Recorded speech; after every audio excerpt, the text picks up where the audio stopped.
Hey there, it's Rosie, and in this video I'm making classic cinnamon rolls. Throughout the video I will be sharing the recipe so you do not have to go to my blog to get it.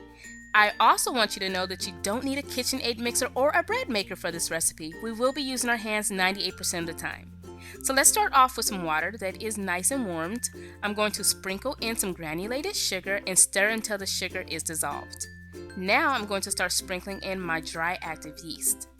You want to mix your yeast until everything's incorporated, and we're going to set this aside so it can get nice and foamy. While the yeast is in the background foaming up like we want it, we're going to combine our dry ingredients, and I have some all-purpose flour, salt, and baking soda. Next, you're going to whisk everything until it's well combined, or you can sift it and make sure everything is lump-free, just like this. Our yeast is nice and foamed up, ready to go, and I place it into a large bowl. I'm going to add a stick of butter that's nice and softened, and now I'm going to grab my whisk to make sure everything is well combined. So just make sure it's nice and creamy just like this. Now I'm going to start pouring in some milk, and the next step will be adding in our dry ingredients. But you want to make sure you add in 1 cup at a time, otherwise you're going to have a hot mess. Soon everything is going to turn into dough, and once it does, you want to lightly flour a flat surface and you're going to knead the dough. Make sure you do not skip out on the kneading, which will be about 10 minutes, because that 10 minutes of kneading is crucial, so don't skip out. So once the dough is nice and ready to go, form it into a ball, then you're going to place it into a lightly greased or oiled bowl, cover it, and let the dough rest for about 45 minutes. After resting for the 45 minutes, the dough has doubled in size. You're going to take your fist and you're just going to punch it in the middle, and that's going to deflate the dough and get rid of all the excess air. Now let's roll out the dough. Once everything is nice rolled out, you want this shape. This is what we're going for. And now we're going to take some softened butter and we are going to slather it on the surface of that dough. Let's take a combination of brown sugar and ground cinnamon, sprinkle it all over, and make sure you get the edges as well. I notice a lot of people always skip out on the edges. Let's roll this roll up, jelly roll style. And once everything is rolled up, it is time to cut.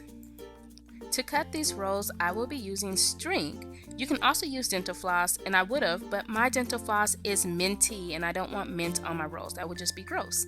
So I'm just going to cross and pull, and that cuts the rolls. One more time, cross and pull. And since this is such a fun process, I'm going to show you again. Cross and pull. So I think you get the gist, right? So next we're going to grab our baking dish and we're going to spray it with some baking spray. And now we're going to start adding the rolls to the bake dish.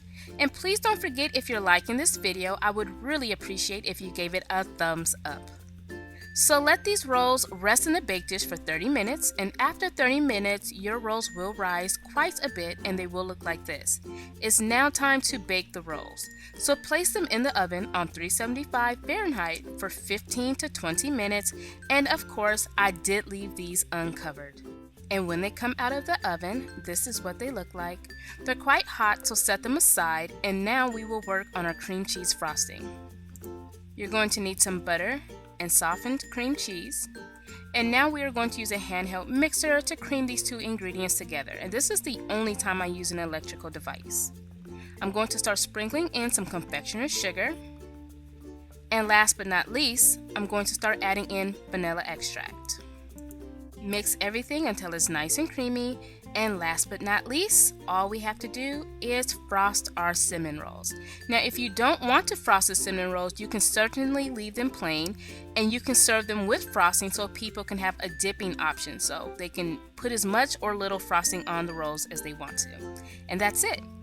I hope I was able to show you exactly how easy cinnamon rolls are to make, and I hope you noticed that you do not need any fancy mixers or bread makers to make these delicious rolls. And these rolls are just as good, if not better, than all of the name brand rolls. Thank you for watching, and please subscribe if you haven't already.